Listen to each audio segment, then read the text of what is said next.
The last point I want to talk about is the fact that you have better animal husbandry throughout Europe. Okay, you're going to have significant increases in the number of oxen, mules, and horses. They're important because we discover that those draft animals are far better at pulling plows than humans, which frees up the human to do more scientific work, more experimental work, more ways of figuring out how to make land more productive. You're going to have large increases in the number of cattle on the European continent. And that's going to provide two very important things for the farmer and families and people. One, it's going to provide more milk. And the milk is going to be a lifeline to greater life expectancy. The second is, cattle leave cow pies in major quantity. That's going to be a great source of fertilizer so that land can be reclaimed and used more often and used in better ways. So you're going to have more food for the humans, you're going to have more food for the land, you're going to have more land production, more food, and the cycle just keeps right on going. In addition, Europe is going to see a great increase in sheep raising. Okay, now think about the two major things that sheep will provide. One, milk.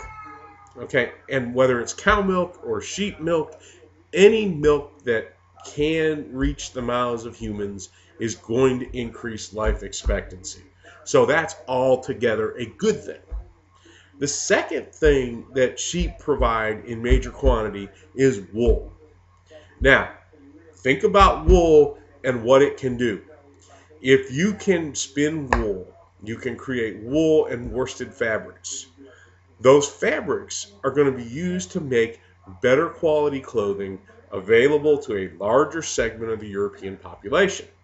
Now, what does that better clothing do?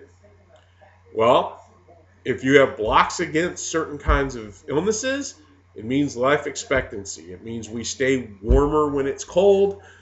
We have the capability to diversify our wardrobes, which gives us greater protection against the elements. Also provides a lifeline for merchants and clothiers in every major city in the continent. And so you're going to see more cottage industry in the spinning and making of wool, in the turning of wool into clothing, and eventually getting that clothing to market to be sold.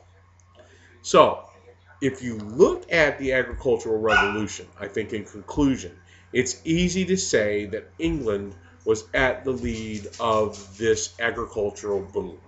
That during the 18th century, England's work in areas of animal husbandry, crop rotation, enclosure, and planting and harvesting new products really provided an example that every other country in continental Europe would eventually use. England's willingness to go first gave it, in some cases, a 50-year head start on some of its European rivals.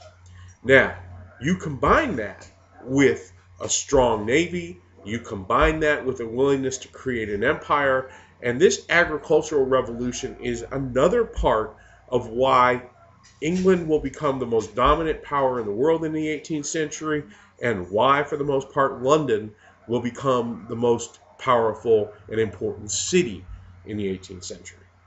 So, when you look at the overall situation, you're going to see why England becomes important. All right, this ends part one on the Agricultural Revolution.